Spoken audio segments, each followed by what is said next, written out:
Okay, good morning everyone and welcome to the investment meeting for December 2015. Let's make our introductions for the record. Good morning, everyone. Rosemary DeBellis, designee for Police Commissioner Groton. Gary Dennis, SIS, consultant to the fund. Dan Torelli, PBA, proxy for Mubarak Abdul-Jabbar. Joe Rayo, PBA. Joe Alejandro, representing designee Patrick J. Lynch and John Pabuzzi. Chris McGrath, TBA by invitation. Nick Sifunius, counsel, SBA, LBA, CDA by invitation. Lou Turco, LBA. Roy Richter, CEA. Michael Palladino. Sherry Chancellor, actuary, present by invitation. John Doza, designee for controls training. Susanna Vickers, designee for controller Scott Stringer. Scott Evans, Controller's Office by invitation. John Adler, designee for Mayor Bill de Blasio and a proxy for Commissioner of Finance Jacques Cheetah. Sansky Stead, pension fund by invitation. Kevin Holleran, Pension Fund by invitation. Keith Snow, Law Department, present by invitation. John Mercerberg, Controller's Office by invitation. Chris Bach, Controller's Office by invitation. Rebecca Lynn, Controller's Office by invitation. Leslie Glisset, controller's office by invitation. Leon Duncan, Controller's Office, present by invitation. Marvin Nervous, Controller's Office by invitation. Karen Barkley, Controller's Office by invitation. Matthew Croft, Controller's Office by invitation. Robert Fang, Controller's Office by invitation. Alex Denier, Controller's Office by invitation. Betty Vogel, controller's office by invitation. Chris Ade from Lord Abbott. Christopher Minor, Police Pension, present by invitation. Nicole Jambrisi, Police Pension Fund, present by invitation. He's the designee. Yeah. Okay, we also have Bob Danley. Did he step out? Did he give a... Yeah, he's taking a call. All right, so he's the designee for the SBA for Ed Mullins. Okay, we're ready. If you go to the monthly book here, we have October's results. Go to page 27. We can have a look at October. We got a sneak peek at it last month. As you know, during the summer, a lot of concern about China, China's currency moves, China's economy, and the Federal Reserve raising rates prematurely.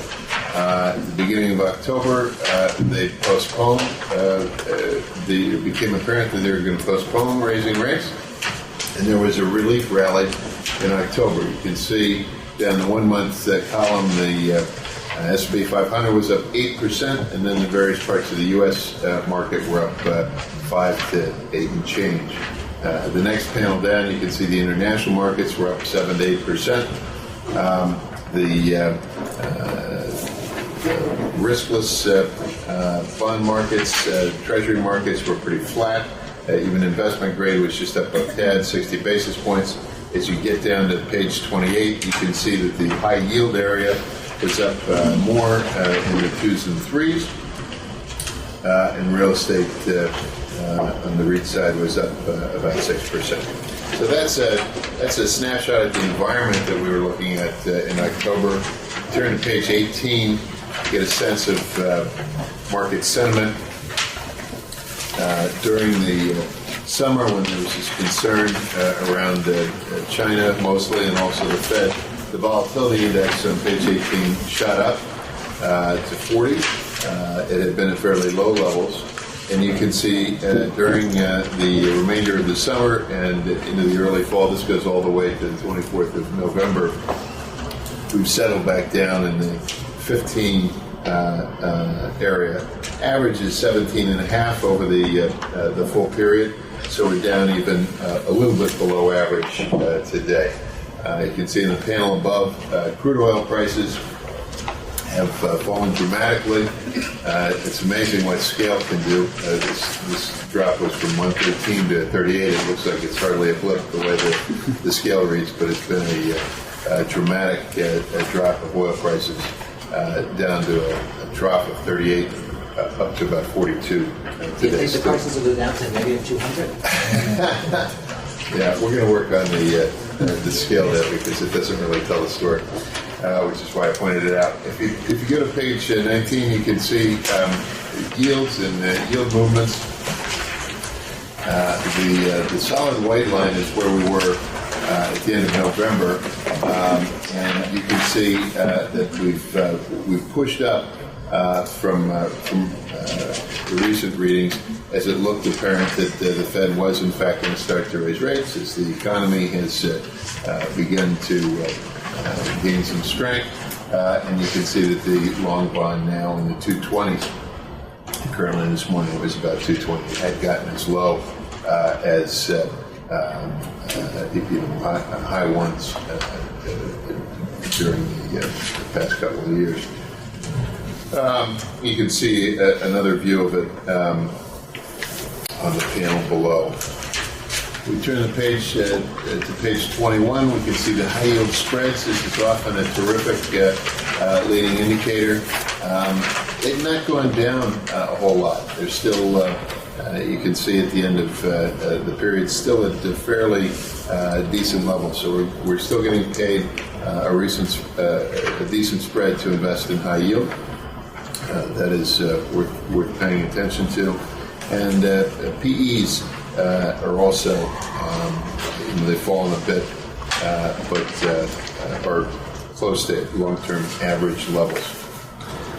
If we go to the returns for the period, on page 38, you can see that the police pension fund during the month of October, remember the market was up 8, fixed income was flat, we're up about 4.07 versus a benchmark of 438, so a little under the benchmark.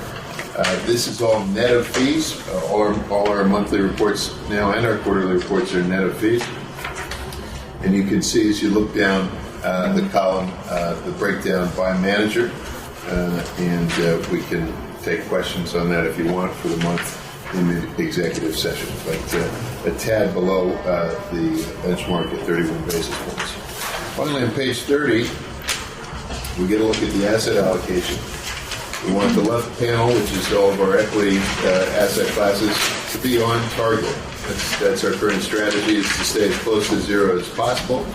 We're at or a little above zero in all cases.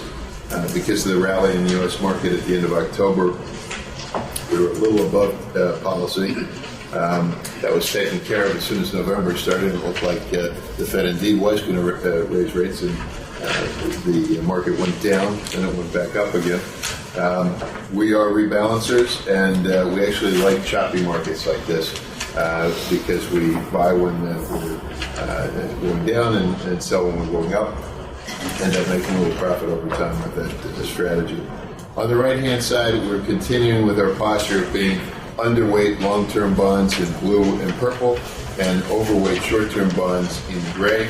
That will have us have less sensitivity to interest rates when they rise if the economy continues to gain steam and the Fed continues to raise rates.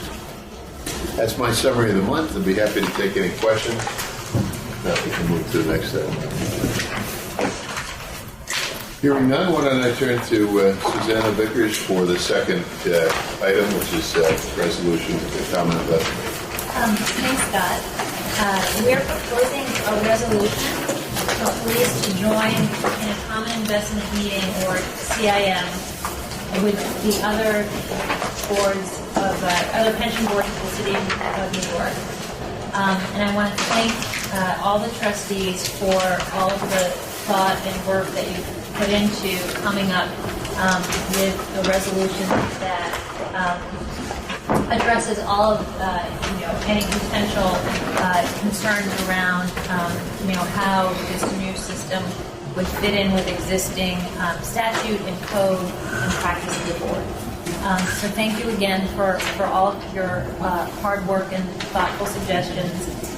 The resolution that we are proposing for vote today reflects the changes that were circulated last night by representatives of the PBA and then refined this morning in discussions with trustees.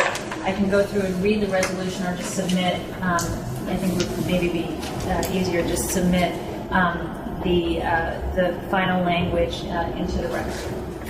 Are there any questions or discussion? Suzanne, I'm sorry, could we get a copy of that resolution circulated as well at some And, this afternoon.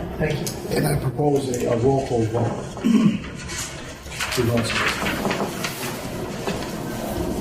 I mean, I think it would be helpful just to hear what the changes are from the original resolution. Okay. Should I read the whole thing then? You don't need to read the whole thing, you just I think Would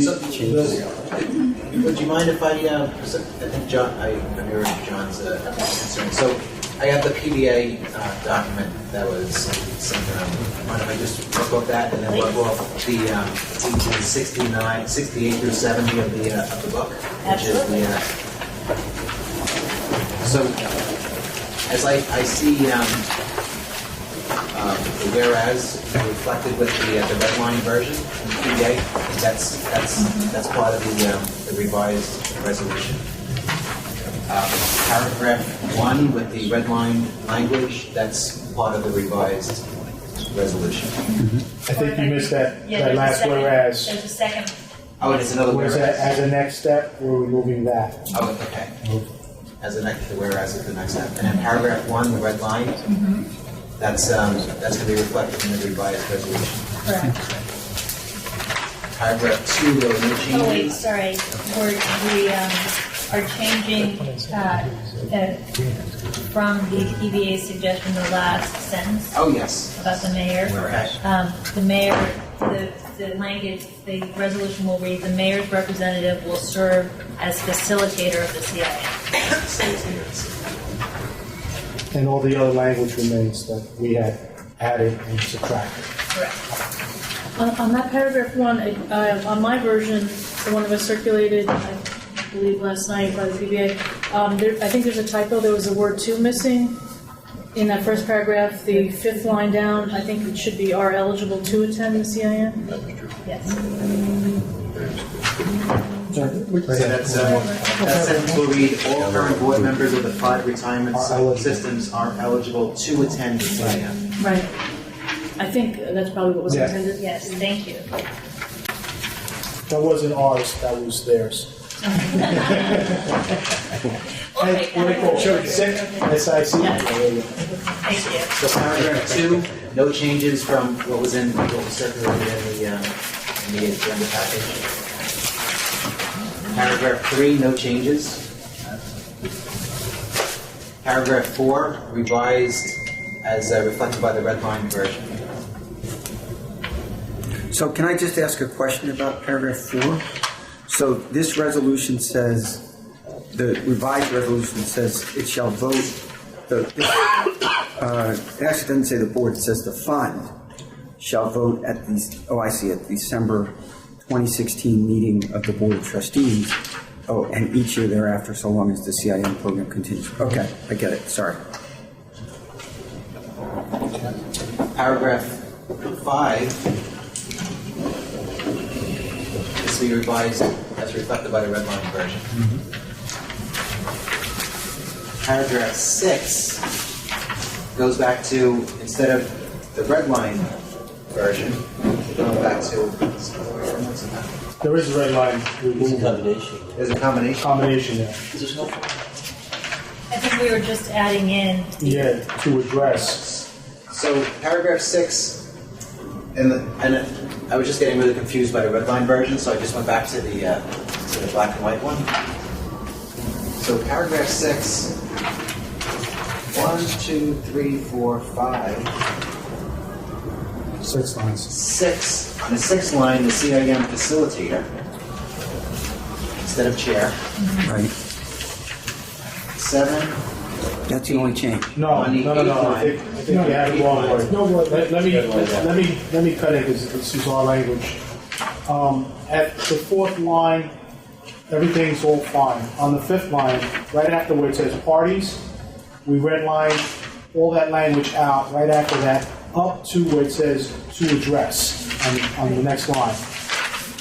We removed the small t, added a capital T, and that begins a new sentence. To address time-sensitive investment matters or for other purposes, and additional CIMs may also be requested and held if, and now there's a comma, at least one trustee other than the New York City Comptroller and mayor's representative, right? And mayor's representative from each of the 5 retirement systems approves such request.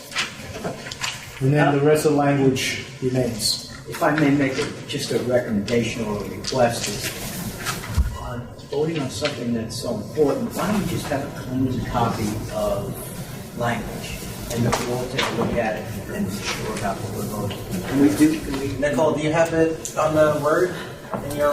So I do have it in Word. So if I can give you these changes, and you can. Well, I would rather take Susanna and one of the union representatives into my office so that they can make their own changes. Can we take a break, a recess? Yeah, take a quick recess because we want to vote on this in executive session. No, I mean, in public session. All right, so we'll take a short break. So, are you okay with that? John? Oh, so we're going to continue? So we're going to. While they're working on that, We're going to suspend the discussion on that item, move on to the next item, and come back to the other. So the next is a resolution on climate change, and I'll turn to the mayor's representative. Thank you. So it's my understanding that at last month's meeting, which I was unable to attend, this resolution was introduced and tabled. So it's tabled until now, and I am proposing that the board adopt this resolution. And again, this resolution has been introduced and it has been adopted at all of the other New York City retirement system boards, except at this point for BRRS, because it's my understanding that BRRS has not met yet, but it will be introduced at BRRS's next meeting as well. And so this resolution in public session is essentially asking the Bureau of Asset Management to, first of all, measure and publicly disclose the carbon footprint and carbon asset exposure across all asset classes of our portfolio in conformance with the Montreal Carbon Pledge. John, we don't have that here today, is that right? I don't believe we do. Okay. I think that was handed out last month.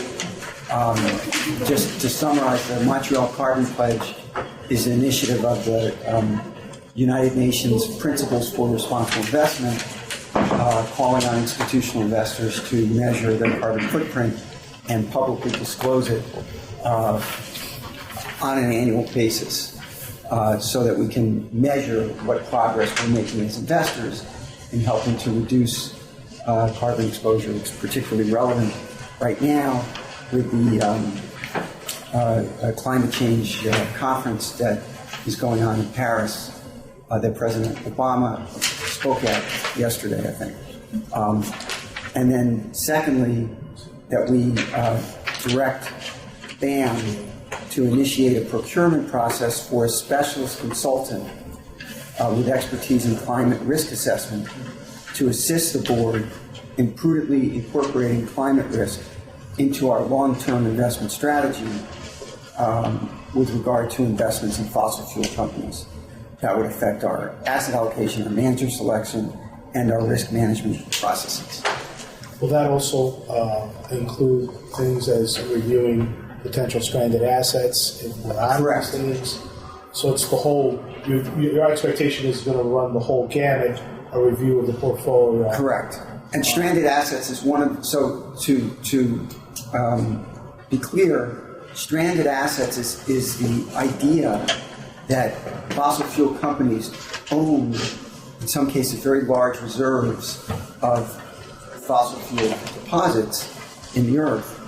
And in order to mitigate climate change, scientific experts have said that we need to make sure that the average temperature of the Earth does not increase by more than 2 degrees Celsius, and that if the world commits to that, and that is not just it's obviously not just a New York City thing, it's not just a United States thing, it has to be agreed to by essentially all the countries of the world, then those assets that these fossil fuel companies cannot be extracted or burned if we're going to stick to that 2 degrees Celsius limit. And that's one of the big issues at the Paris Climate Change Conference is can we get commitments from the different countries of the world to not burn these assets so that we stay below that 2 degree threshold. So the proposal for public session, we'll have one executive session as well on coal, is that we essentially direct BAM to lead a procurement process to do, in the first case, the measurement of our carbon footprint, and in the second case, to recommend the specialists that would come back to us as a normal procurement does for approval, who would study our entire portfolio and then make recommendations that would come back to the board about what, if anything, we should do to mitigate the risks that come from climate change that are embedded in our portfolio. And they could range from doing nothing to completely changing our portfolio. But at the end of the day, the decision is going to be up to the board as to which of these recommendations, if any, we would follow. So the other expectation is not just going to be with fossil fuel production companies, but also all companies that may currently use fossil fuels in production and delivery of their products. Right. So utilities, for example, airlines. You guys can think about all the different companies that are out there that use fossil fuel, and are there ways that they can reduce their usage or switch their usage from more polluting fossil fuels to less polluting fossil fuels? That would be particularly the case with utilities, for example, that are heavily dependent on coal-powered power plants. Can we? And so, by the way, one of the discussions that we will have is: are we more effective by selling our shares in these companies, or by engaging with these companies through the proxy process, through corporate governance work, and so on? Because obviously, if we sell our shares in ExxonMobil or American Airlines, then our ability to try to get them to be more efficient with their use of fossil fuels goes out the window. So I think that's one of the discussions that we will have once we get the study back from the specialist. Roy? Is there a cost involved with this, or is it something that BAM can absorb under their existing budget? I think there will be a cost. In other words, hiring a specialist consultant will cost something that I think we would share with all the boards that decide to do this on a pro rata basis. On another note, I assume the procurement process is going to include consultants. I have no idea how is this process going to work in order to pick an expert in this field. I didn't know this was a field out there, but apparently it is. We're going to select someone to come in and review our portfolio. I'm sure you have ideas of who. Can you give me? Not that we're going to hire any particular names, but is this a widespread field? Is this a very narrow field? This type of analysis has been done by other systems. CalPERS did it, for instance, they did a carbon footprint analysis that showed that 80 of their holdings represented 50% of the carbon footprint. Is that report online? Yeah, it's public. Yeah. I forget who the consultant was, Joe, that came in and did it, but there are several consultants that have. There's a carbon disclosure initiative. There are a number of folks that are focusing in this area. We would use the regular procurement process as if we were procuring a consultant for any other item. And so this is going to be innovative procurement. This is going to go through the regular. It'll go through the procurement regular process. procurement process, right? Right, because it's not the innovative. Yeah, it's it's not really like, about- because it's not a manager, it would go through the same process that we just went through, for instance, to hire a general There's going to have to be consultant. an announcement and Correct. RFP. Right. My guess is the process will probably take at least 6 months, procurement process. That could be a degree in a global temperature. It could be. And then it will take the consultant, and they will say how long they expect. They will say in their response to the RFP how long it will take them to produce the report. But I would think it would take them some number of months. Like, I wouldn't expect us to get this study back for close to a year, if not a year.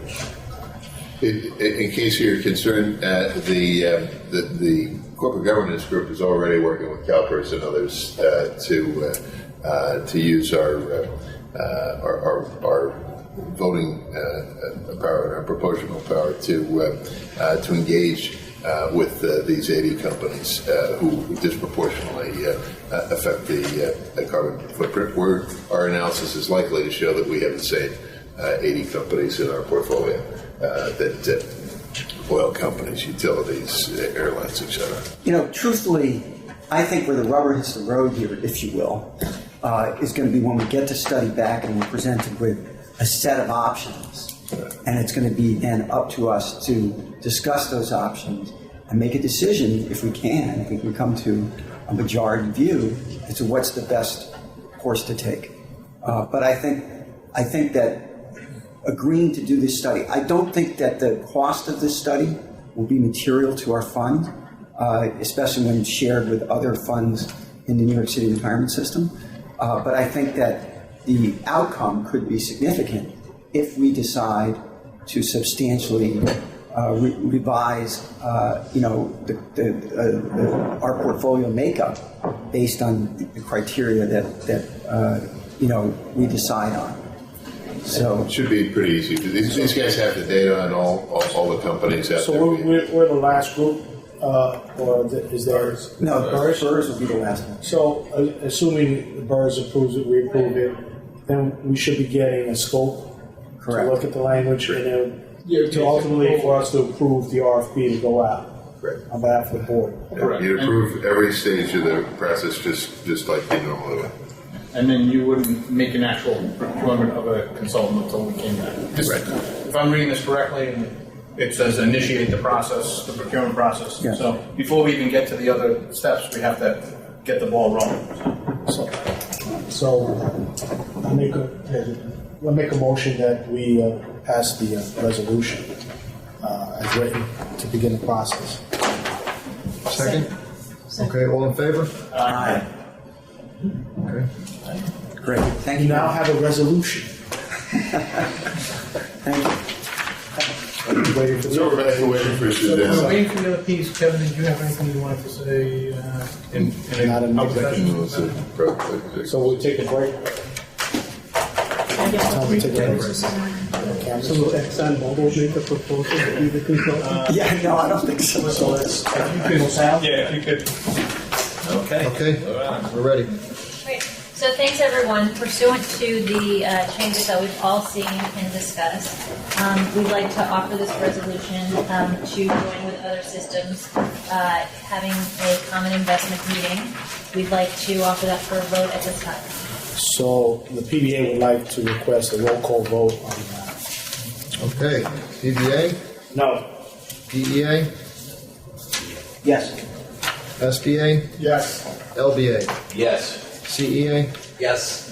Finance, Yes. Mayor's Office, Yes. Police Commissioner, Yes.